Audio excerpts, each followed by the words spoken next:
crap out of anybody. That's funny. It's like the perfect caregiver for him. Yes.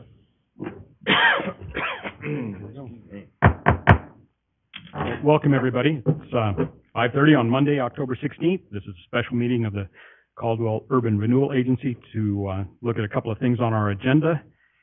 We do want to remember Mike Pollard and his wife Christine. Mike passed away sometime today, and our hearts are saddened by that. Mike was a rock in this community and a character that you just can't replace.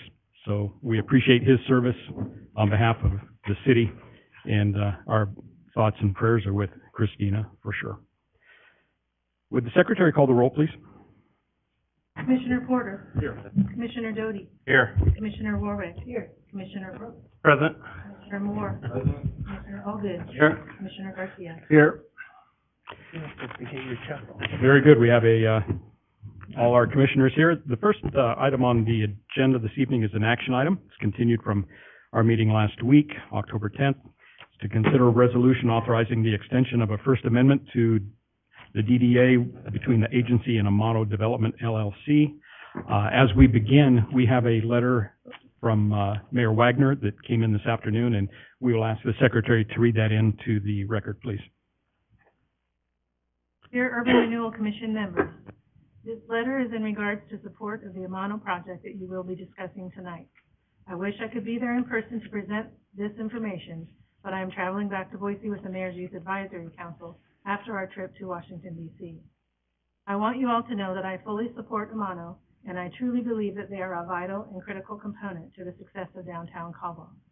Please realize that economic market shifts and change, and businesses must be flexible to be economically viable. I have reviewed the plans that Amano has submitted, and I 100% support them and what they will do for our downtown. Amano has been a staple in the downtown and continues to attract customers from not only throughout the Treasure Valley, but the entire country. As you know, Salvador was recently awarded as one of the top chefs in America, and Amano was recognized in the New York Times as one of the top restaurants in America. They have been courted by many cities, including Boise and Eagle, to locate their restaurant from downtown Caldwell to their city. To the credit of Salvador and his wife Becca, they have remained steadfast and true to downtown Caldwell. I strongly encourage you to vote in support of the Amano application and continue to grow the strong bond that they have with the city of Caldwell.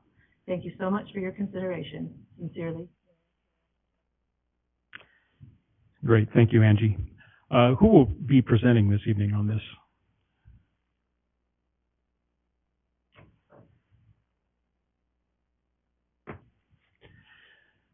Thanks for being here. Would you give us your name and address for the record, please? Certainly. Good evening, Mr. Chairman. My name is Mark Hilty. I appear before you as the attorney for the Urban Renewal Agency. Thank you, Mr. Welcome, Mr. Hilty. 1303 12th Avenue Road, Nampa. So this meeting was, I think, hopefully you understood that this was potentially coming. At the Urban Renewal, the regular meeting last Tuesday, as the Amano development and this specifically the amendment to their development agreement was considered, it was suggested that there might be wisdom in relocating Amano, the footprint site, to what was formerly the site for the hotel in connection with the DeChase development adjacent to the Tillian apartment building. It sounded like a good idea. It probably is a good idea. There were a lot of moving parts that needed to fall into place quickly to meet the time frame for Amano to look at that as a possibility. The one thing that we discussed was that the agency, neither the agency nor the Amano folks own that site. It is currently owned by the DeChase group, and it is subject to their DDA. That would require some pretty quick contract work to move in a different direction.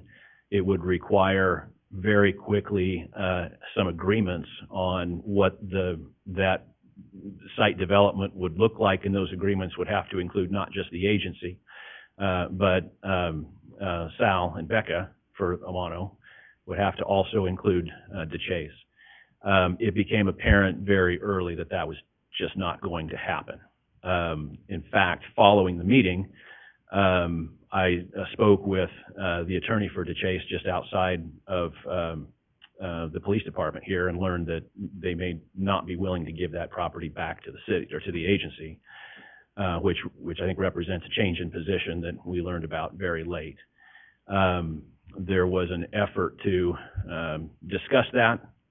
There is a couple of items relevant to that site tomorrow night on the agenda. One is a parking agreement for the city council to consider for the Tillion, the Phase 1 apartment building. The other is our pending agreement with the car park. And when I say us, I'm referring to the city council, of course, not the agency. So we worked pretty hard through last week, and the upshot of it was we're not going to have any sort of agreement here immediately on what happens with that Phase 2 site. And really we needed immediate agreement among those parties in order to keep the Amano project moving the way that it was, the way that it needs to move in order to get under construction in the spring and open in the fall. So I think Stephen spoke with Sal. It was agreed that it was a good idea, but we were not going to be able to put that together. And so the idea was we would go back and take a look at the proposal that was put before you last Tuesday. And so just as a reminder, there were 3 points that we covered in that. There's a downsizing of the overall project scale. There is an adjustment in the location, right, so that it will occupy a smaller footprint. That is on page 58 of your packet. It was on page 58 of the packet from last week. I think it's the same package of materials, but it shows generally the outline of the new site. It does not occupy that entire space. And then there was an adjustment to specify some beginning construction dates, closing on the property, construction commencement, construction conclusion on a revised schedule of performance. So basically what you heard. And I'd stand for any questions. I know Sal is here. If you have any questions concerning Amano and the proposed amendment, be happy to stand for those. I believe so. Thank you, Mr. Hilty. Questions? Waited. Okay. Sal's gonna talk. Questions for Mr. Hilty? Okay, very good. Thank you. Sal, are you able to take some questions this evening? Of course. Great. Welcome. Yes, thank you. Do you have any opening remarks, or are you ready to have these guys? No, yeah, Ask again, the thank you question. for your time. I know that, coming in on a Monday, we really appreciate your guys' time. So, yeah, I'm open for any questions Very whatsoever. good. Questions for Sal? I do, Mr. Chairman. Mr. Moore? Sal, I had a great dinner there Saturday night. Thank you. It was good food, and I like the ambiance. I like that whole thing there, so it's great. So Thank it's on you. schedule. I've got some questions for you, and some of these are from last week too. I guess there was a lot of information that was covered, and I want to make sure that I'm fully understanding of the project itself. So tell me, in the original RFP, your proposed rental leasing, tell me why that has went away now. Why the amount of leasable square footage has gone down? Correct. Well, it's a couple reasons. So one of them is initially we had, people that were very interested in joining, and leasing that retail space that we had, I guess that we talked about last week, that we had a sandwich shop and all that. They backed out, right? They called me and like, it's not going to happen. And the other person found a space in Garden City that was a lot cheaper than what we can, when we started looking at these numbers in more detail of building this, the amount of per square foot to lease just seems so unattainable for these folks. And because we designed the building in such a way that again, we didn't want to design a normal box with windows, and if you look at the plans, we spend a lot of time with the layouts, and it's a very unique building that we felt Caldwell needed and we needed to be successful, because we are leaving a building that is beautiful, and that people, they stare at, one of the things they do is they stare at that ceiling, has this been here since, So leaving that space, we knew that we were up for a challenge, because the new building had to be amazing in other ways that couldn't replicate a historical building. And so that takes a lot of money to build something like that. And it requires tenants that are, can pay that $32 a square foot, $30 a square foot. The leasing rate right now is about 15 to 18 bucks a square foot. And so offices and even sandwich shops, and they're all looking at the economy now, and they're all kind of, putting the brakes, and it puts us in a tough position to build such a thing without being able to lease it. Okay, another question. The new proposal here, what is the estimated, what's it gonna cost to build this per square foot? We have our estimate at just under $4 million without TI. So that puts it at, let me do some quick math.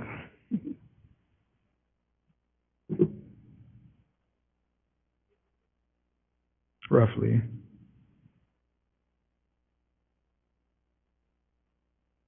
That's 8,800 square foot, is that right, Sal?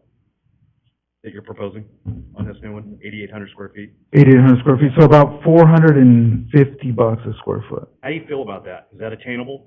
It's attainable, it's still high. There's still some room to these are very high-end finishes, so I think we have to go back to, on the interiors and really kind of, the kitchen especially, there's some very expensive equipment that was quoted. That's my job to look back at these and go, all right, what do we need? We have a functioning kitchen now, so there's a lot of this equipment that I'm going to carry over that initially wasn't going to be the plan. So that'll cut some costs there. I think we just need to get down to very, very, minute details to get this under even a little bit more. But that's about the going rate. I got a different quote for same amount of square footage for almost twice that amount from a different contractor. So you have multiple contractors that you're working with right now? Just getting quotes. We're working with one right now intimately, and then we got a quote from a different one. Who's the one you're working with right now? Freisenbeck. Okay. Mm-hmm.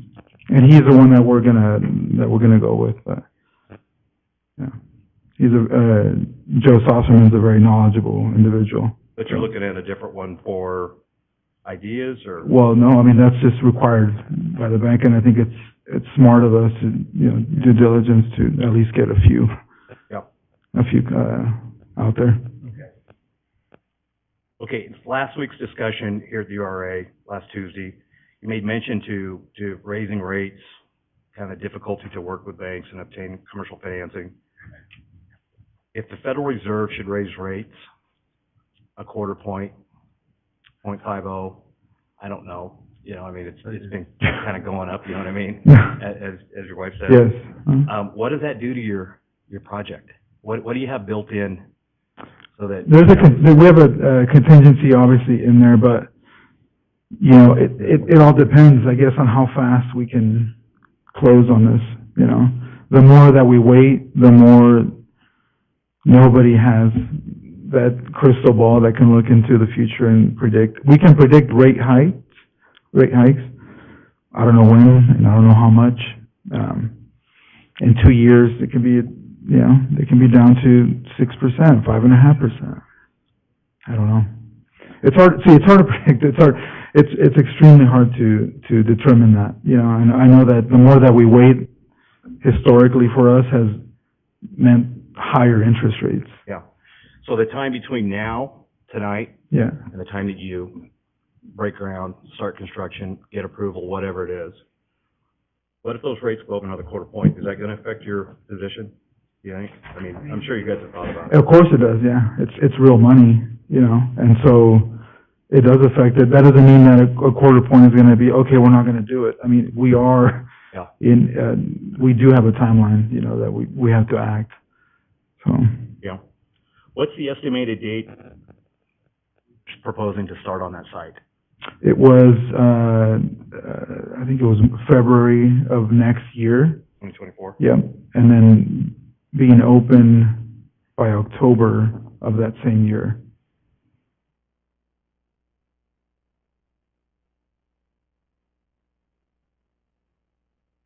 Just looking at the original contract that you guys had, You're just dated December 22nd, 2022.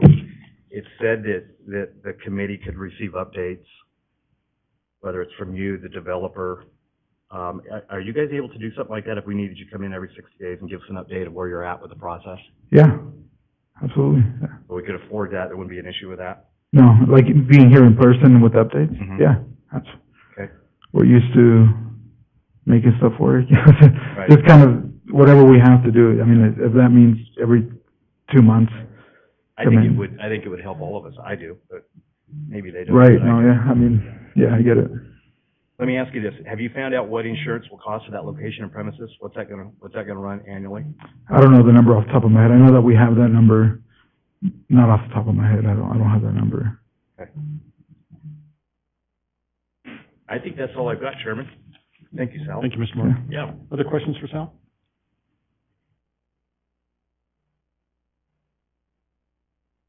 I guess there are no more questions. No more questions? Thanks so much. Yeah, thank you. Appreciate it.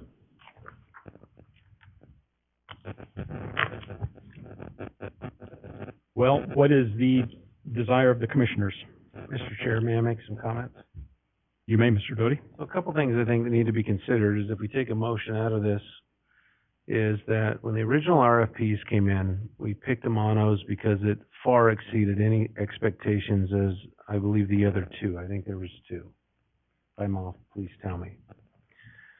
And though we don't want to be hope and dream crushers here, monos is, and I get the economy and they believe they need to shrink it down. My point is that maybe the other two came in where they needed to come in the reality of how the economy was at that moment.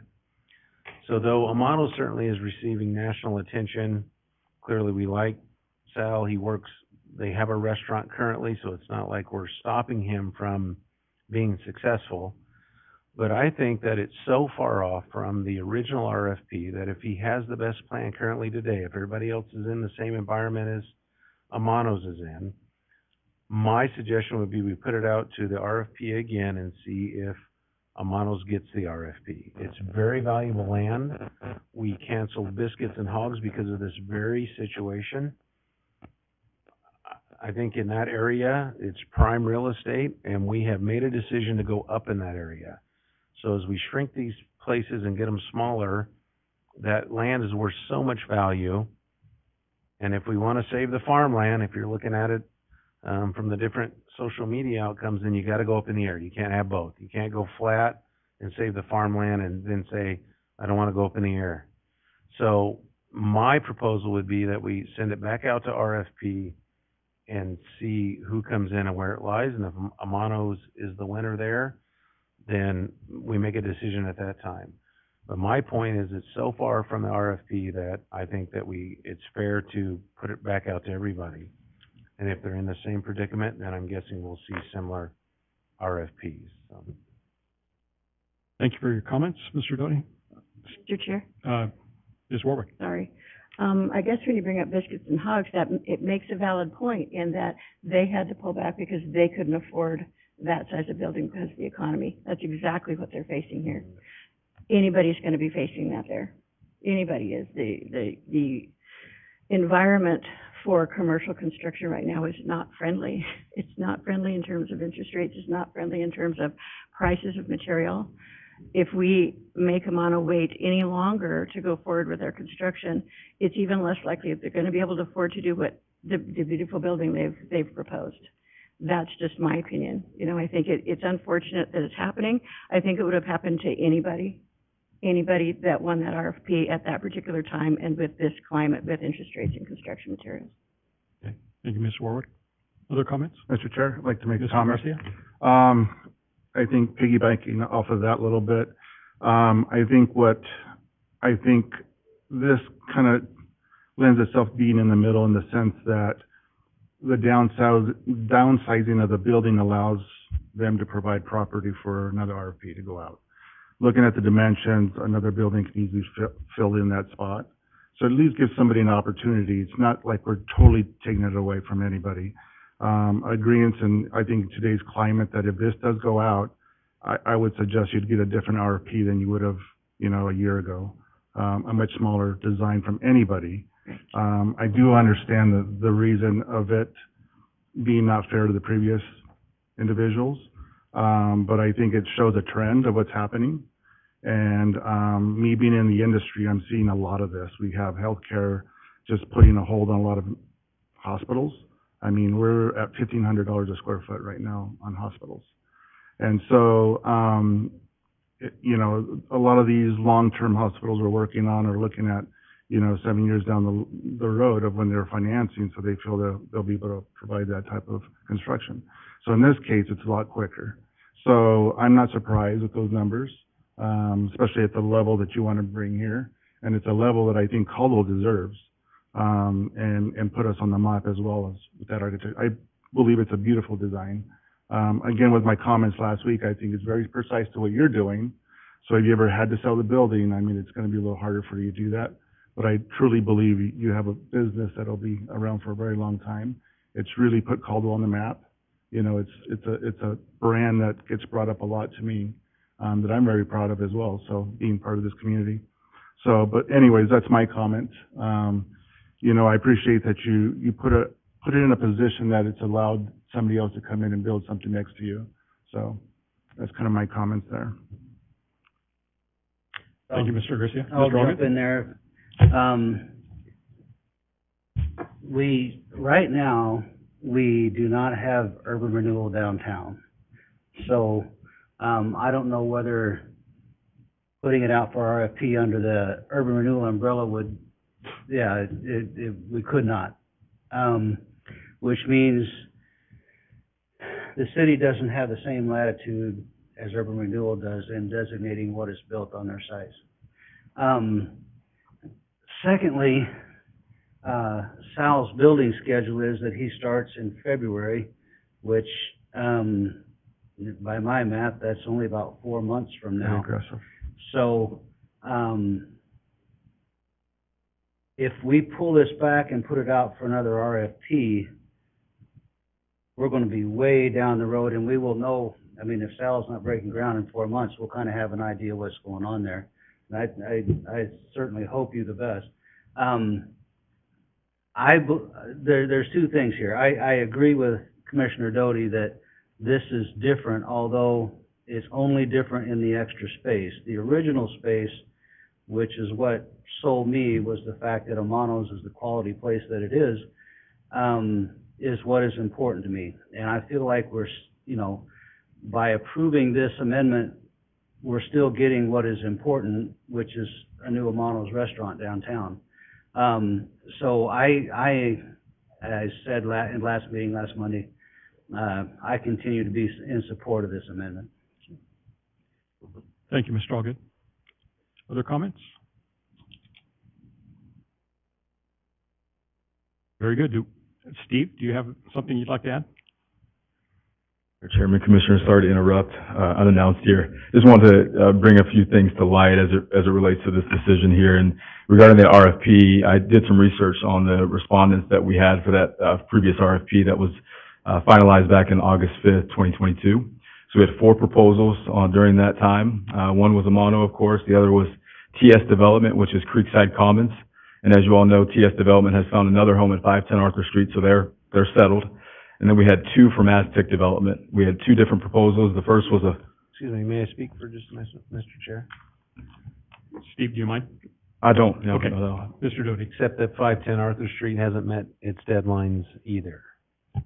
So, Sure. Thank you for clarifying. So yeah, they are going through the process as it stands. And then the other 2 from Aztec Development. So Aztec gave us a fun zone concept with apartments on the upper level, and then they provided a boutique hotel with a conference center and a food hall with a conference center. So those were the 4 that we had received. And of course, Amano, they have been steadfast in their approach to this. They haven't wavered whatsoever. I've had the fortunate pleasure of working closely with Becca and Sal, and I can tell you that they have been committed to the process all the way through. The mayor shared some comments via that letter, but I can tell you just empirically, just walking into Amano, I know many people in Caldwell. I don't know many people at Amano just because they bring in such a pool from Boise and from other parts of the region. that I've not seen otherwise downtown. We've talked to other businesses downtown as well, from Shift Boutique to Lit and Co. Candles, to Flying M, to Spectre Gals. They all have reaped the benefits of Amano being in downtown, just in terms of just folks that patronize their businesses as a result of coming to Amano. So it's been neat to see some of the ripple effects of the economic activity that they bring into Caldwell. So that's been terrific. And then beyond that, just internally, they support a very vast ecosystem, from the farms that they get their food from to the folks that go and fish in Alaska and bring the fish back to Amano. I mean, you can, just going off of some of those metrics, I mean, it is quite impressive, you know, what Amano does just locally to support our ecosystem here in Caldwell. They're very specific about the groups that they work with, and they make sure that they're local to the Caldwell area, which I very much appreciate. And then lastly, the last thing I want to mention was the brownfields process. This was new to the city. I had correspondence with the Department of Environmental Quality back in April of 2022. This was, of course, awarded in August. We solidified terms for this site, 516 Main Street, to be environmentally analyzed through the brownfield grant. And we didn't know what we didn't know. We knew that it was going to be at no cost to the city, which we felt was a tremendous benefit, of course. But that process took about a year to solidify.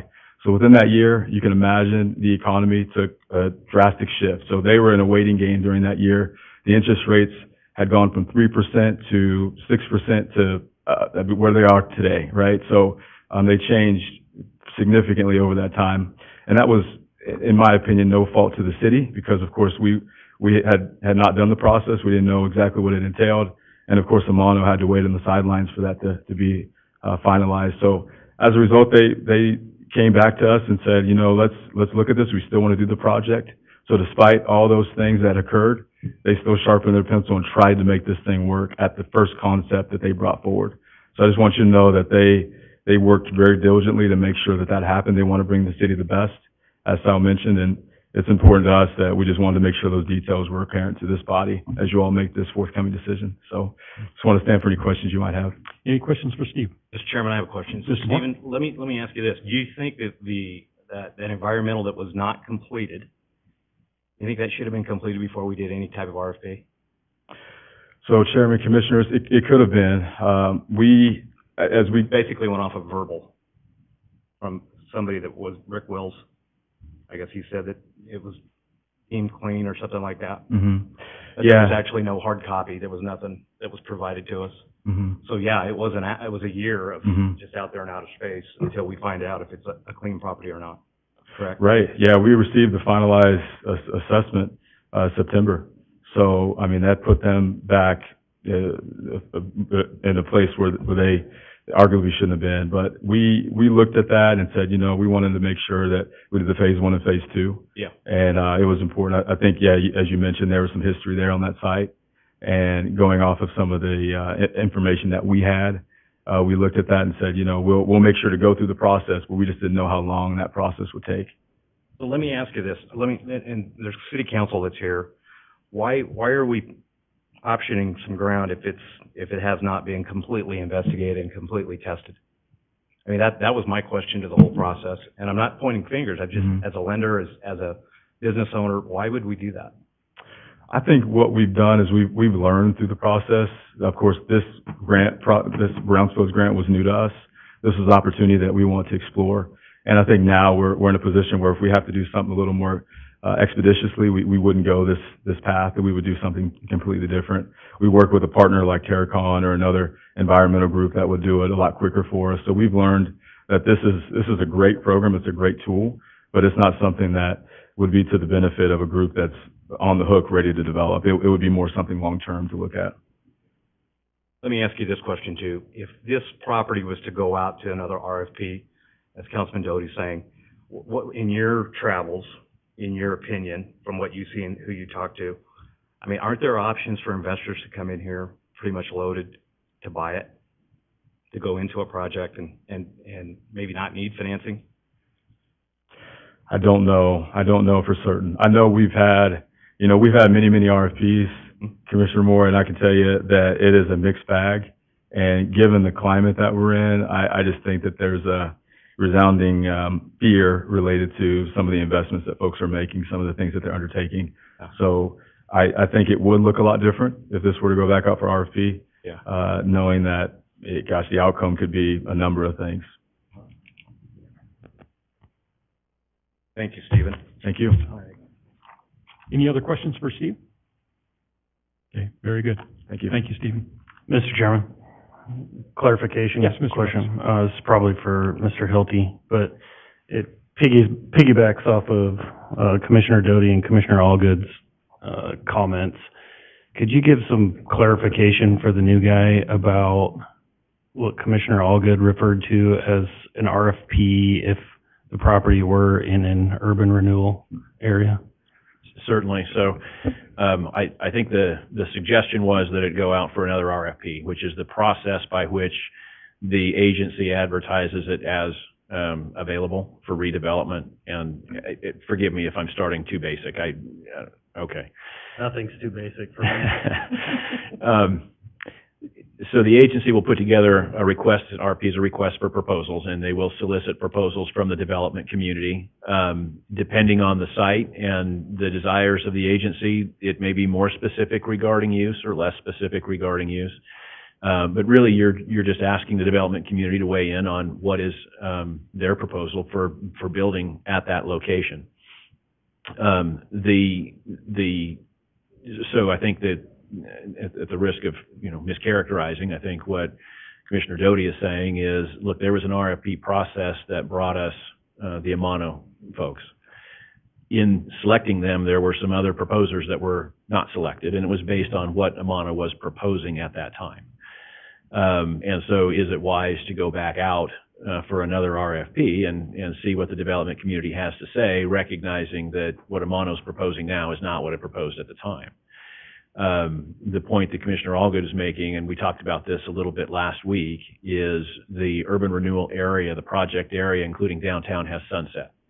So there's not an active urban renewal area downtown right now. The projects that we have ongoing, the agency will go ahead and shepherd through to completion. This is one of them. And so you certainly don't have to agree to amend their proposal. But we're not in position to issue another RFP right now. Now, there is, of course, another area for downtown pending. We've got an update for you when we get to that agenda item next. But we're not free immediately to go out and seek new RFPs for this location. Thank you. Makes it much more clear. Very good. Thank you, Mr. Hilty. Any other questions for Mark while he's there? Very good. Okay. Do we have a motion in regard to the resolution? I would love to make a motion that we accept the resolution authorizing the execution of a First Amendment to the DDA with Amano. Okay, we have a motion by Ms. Warwick. Do we have a second? I'll second. And a second by Mr. Garcia. Any further comments or questions? Would the secretary call the roll? Commissioner Warwick? Yes. Commissioner Brooks?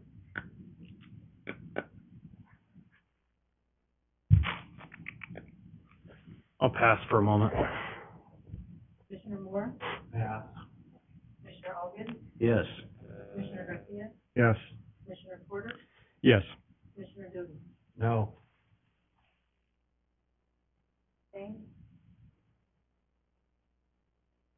Can we abstain, or is that possible? Yeah, and I can vote. I'm gonna vote no.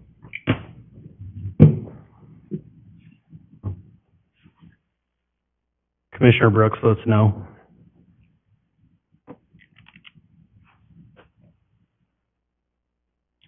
And there we have it. Pardon? Put it down. Okay. The motion passes by a vote of 4-3.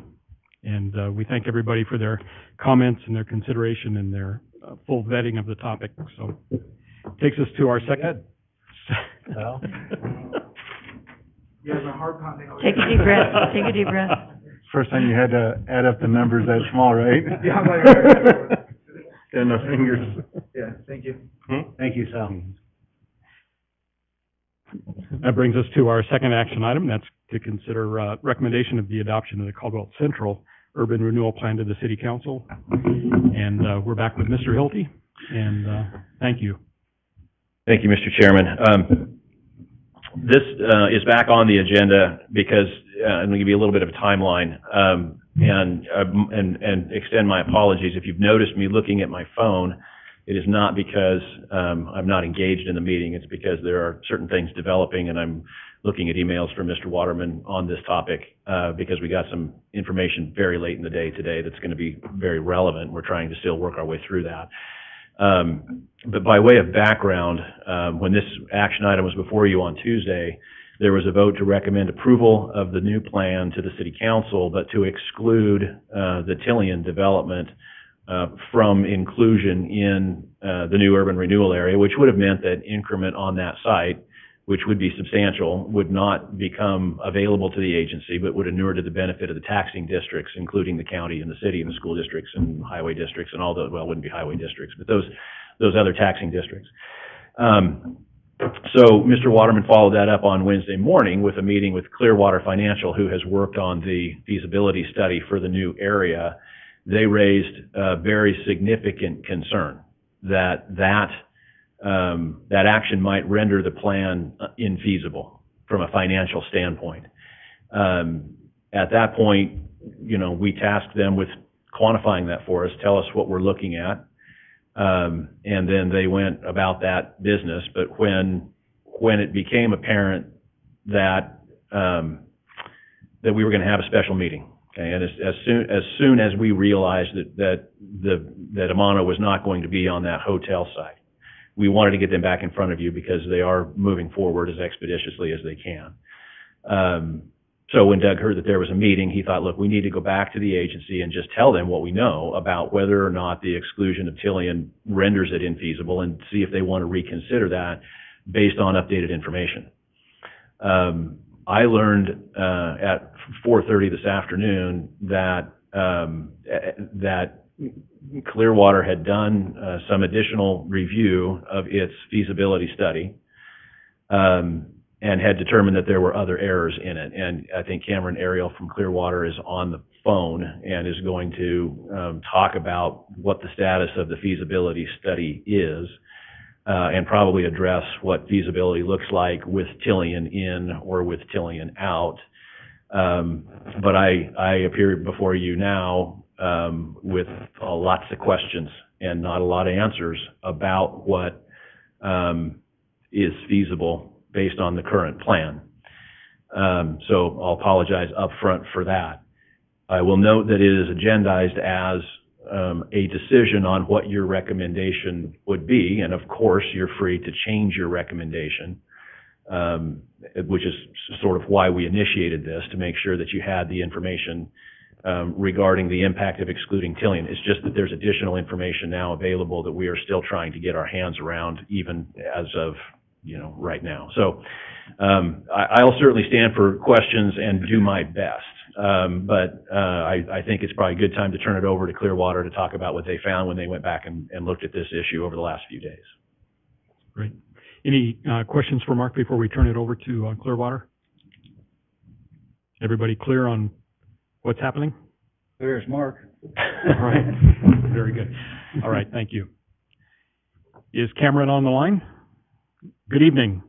Yes, Mr. Chairman, I'm on, and it's good to be with you, Cameron Ariel with Clearwater Financial, and appreciate the opportunity to be working on this project with you all and the city staff as well as URA staff and Mark and Doug and their team. Mark, appreciate your intro and again the opportunity to kind of bring this before you all to at least give you some insight as to where things are now and what could be or what is possible, and then certainly to give you some basis for decision making. As you know, we've been kind of gunning on this for quite some time, but in the scheme of things, as far as feasibility goes, it's been very truncated and moving quickly. And I think with that said, normally we would have an opportunity to vet these things, vet iterations of a plan, consider, varying boundaries, costs, projects. That just was not the case with this. That being said, we do have some updated numbers that I think reflect what we would consider a pretty significant revision of the original analysis, but then also a comparison with what would be an inclusion of the Tillian project and a corrected and amended version for your consideration.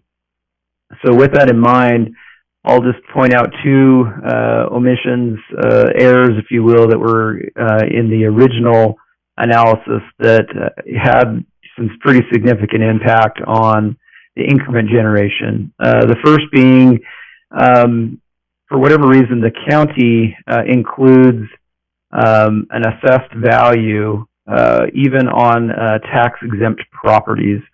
And inadvertently, we included that assessed value in the original analysis. And so we've since corrected that and backed out those values from the tax-exempt properties from the original analysis. The second being, we also included the base valuation in the ongoing increment generation, which of course that shouldn't be included. It should be a net value, which is analyzed for increment generation. So with that being said, the revised numbers for the plan that would exclude the Tillian property, which again was what the agency requested at their last meeting, will generate approximately $17.715 million in increment. I think want to point that out, that's the clarified information. The other thing that I would note, obviously, is that that is a number that Mark alluded to that would be insufficient, I guess is the right word to say, an insufficient amount to fund, particularly the parking project and the majority of the projects in the plan. So that number in mind, we've ran what I would call, so that's the original numbers. We also ran the numbers including the Tillian project with all of those same variables included that are mentioned in the feasibility study. And that analysis generates approximately 24.32 million. So with that in mind, it's a considerably larger amount, about $6 million more in incremental revenue generation. But that being said, a major consideration there is that that accumulated revenue doesn't at least get us to the amount for a parking structure until year 19 or year 18 approximately. So you can kind of see just the value of having projects included in the analysis. I would say, and again, I was just getting this secondhand, but I understand there was some question about the ability to remove the property and therefore have that go back onto the city's tax rolls and generate revenue for the city for public safety or things of that nature. It's important to note that that's not the case. The legislation that was recently passed, House Bill 389, limits the ability for the city to take the full value of the increased value of property within the city's limits. And so that would be a very complicated analysis to determine exactly how much the Tillian project would generate, if anything, depending on the city's budget process.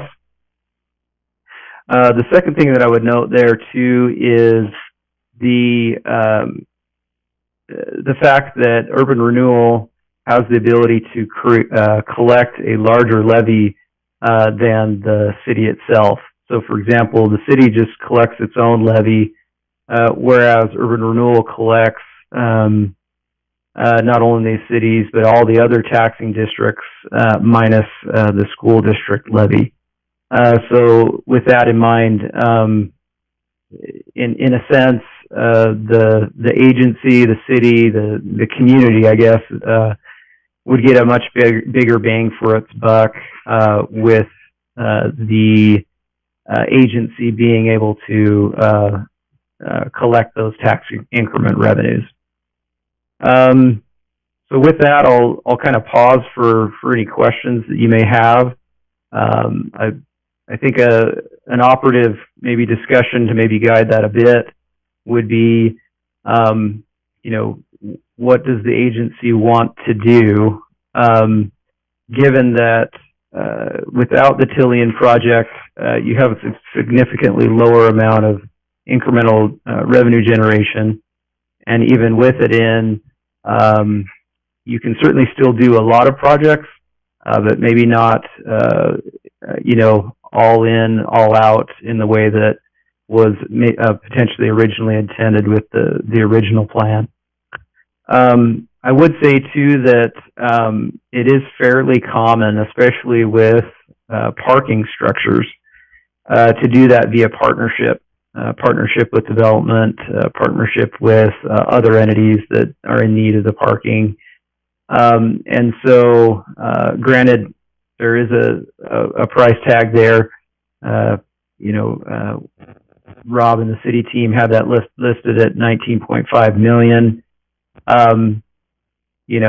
If there was a way to partner on that with a developer, with another entity, with the city, who knows, that certainly could become a reality or is commonly done that way.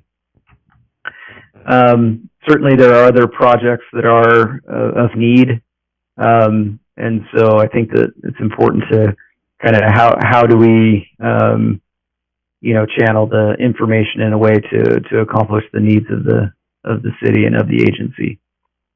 So with that, Mr. Chairman, I'll pause for any questions and look forward to the discussion. Thank you, Mr. Ariel. Any questions for Mr. Ariel? I'm ready for a few, Mr. Chair. Mr. Doty? Some of these will be comments and some of these will be questions, but I disagree with what we've just heard. So one thing I noted here that we should be concerned about, it says normally we can vet these things. And so that causes me concern, which means either it's misspoke or I misheard, but means you haven't time to vet out the entire project. You're aware of 2 mistakes that have occurred. I've talked to Raylan today about one of them that I had information on, and I'm holding 27 right here, mistakes, that I think are with the proposed URA.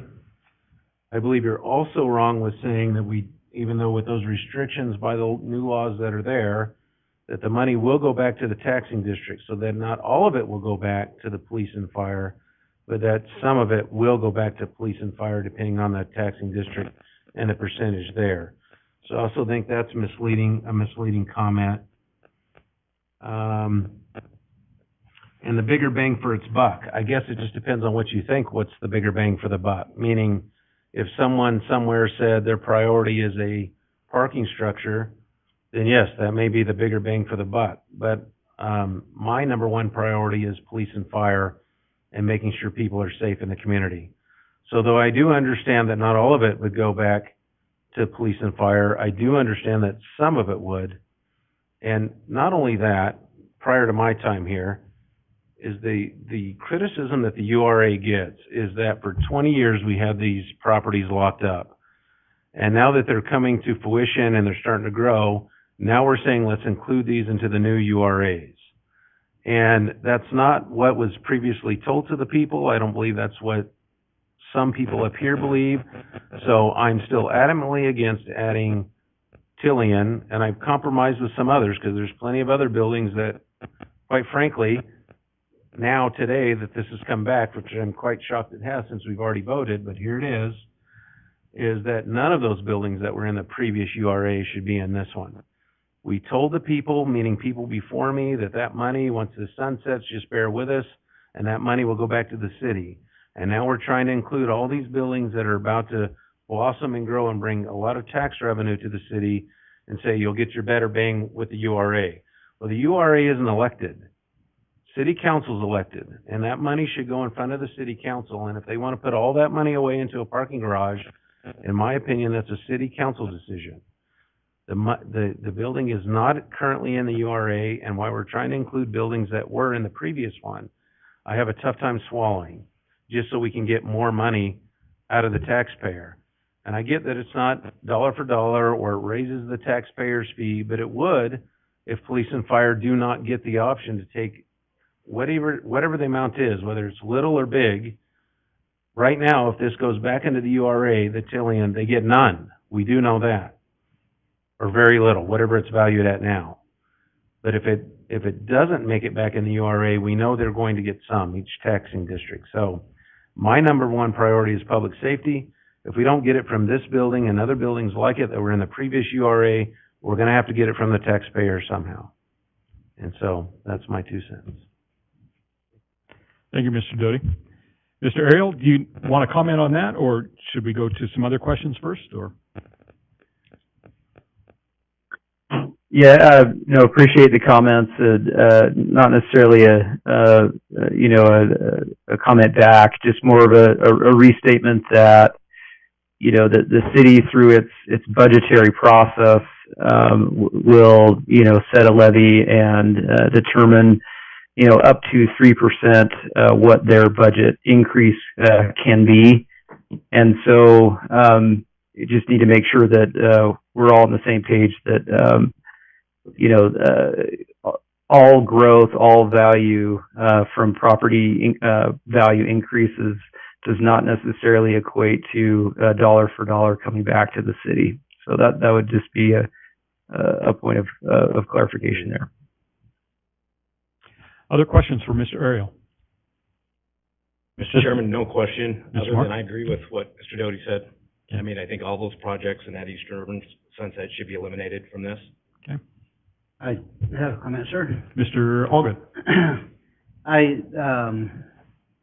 I think it's clear from the presentation that whatever decision we made as far as whether we include Tillian, not include Tillian, include other properties, none of these options are going to buy a parking garage. I just don't, I can't imagine building a parking garage for $24 million based on today's economy. The second thing is, well, I guess I'll stick with that. What Mr. Ariel said about many of these parking garages are built in partnership. And I like that idea a whole lot, rather than the Urban Renewal Agency or the city taking on 100% of that liability.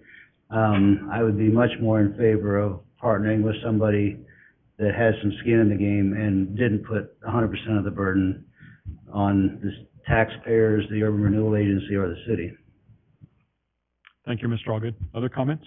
Mr. Chairman, Mr. Brooks? question for Mr. Ariel. How did you come up with the parking revenue, starting in year 7? Because I park in the Nampa parking garage a couple of times a month, and so these numbers look a little higher than I would guess, but I'm not the financial guy. Yeah, appreciate that question. So that number is derived from a couple sources. One being Car Park, who is a major operator in the valley that operates a lot of parking structures around. So in conversation with them, got an average annual number for a similar sized parking structure as the one that's being proposed. And then basically weighted that or brought that back to consider a Caldwell scenario. That then also not having that fully come on in the first years, obviously, you have a acclimation period where folks will test it, and then it becomes more and more regular, more and more used. And then pulling that back further with just a percentage of occupancy, so that it's not always 100% occupied and all those stalls utilized. So that was the major input. The other was just a triangulation with some national numbers as well. So, Mr. Chair, Ms. Warwick? I guess after having seen Mr. Doty's list of properties that should not have been included because they're not taxable properties, makes me really question the accuracy of the whole thing at this point. 27 properties missed is a lot, and there's not a huge amount of value there, but it's a good amount of value there.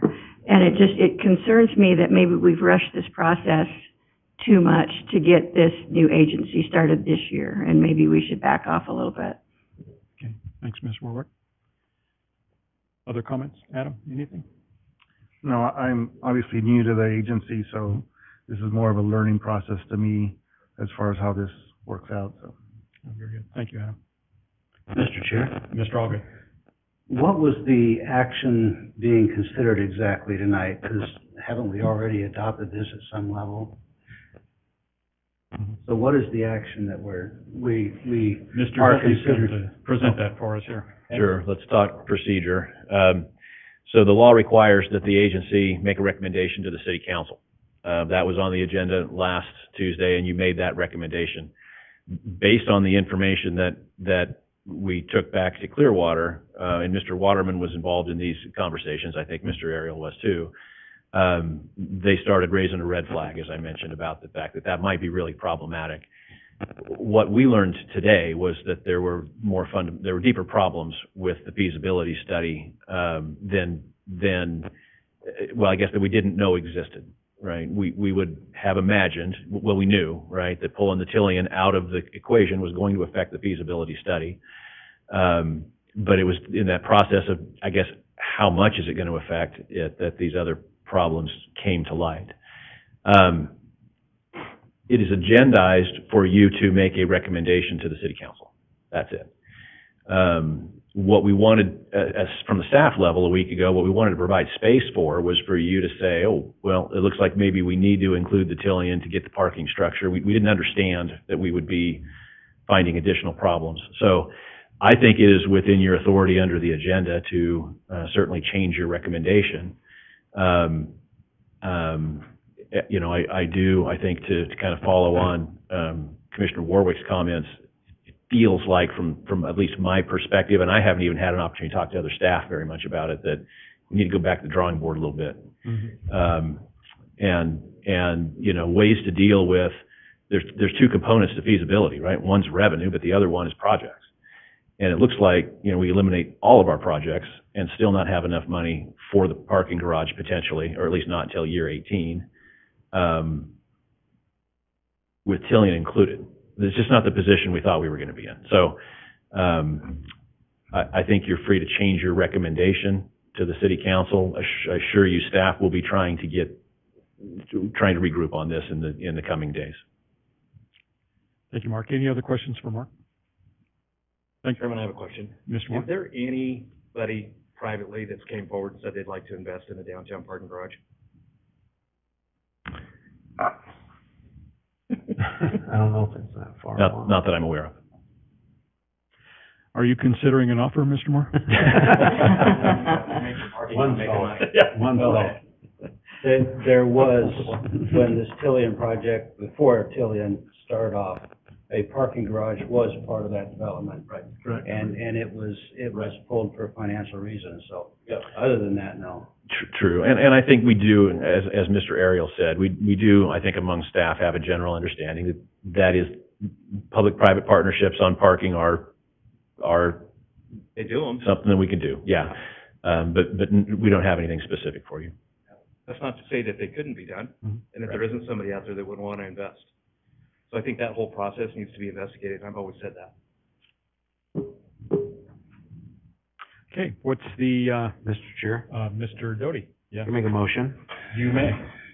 My motion is that we completely withdraw our previous motion that was approved at the previous meeting to pass on any recommendation to the council at this point. So I would say we withdraw that approved recommendation from last meeting and do not approve anything to go forward for council to consider until some of these issues can be resolved. Very good. We have a motion by Mr. Doty. We have a second. Second. Second by Mr. Moore. Any further comments or questions or clarifications? Would the secretary call the roll? Mr. Doty? Yes. Commissioner Warwick? Yes. Commissioner Brooks? Yes. Commissioner Moore? Yes. Commissioner Allgood? Yes. Commissioner Garcia? Yes. Commissioner Porter? Yes. Very good. We have a decision there. Do we have a motion for adjournment? So moved. Well, that came very quickly. All in favor? Aye. Any opposed? Okay, very good. Thanks, everyone.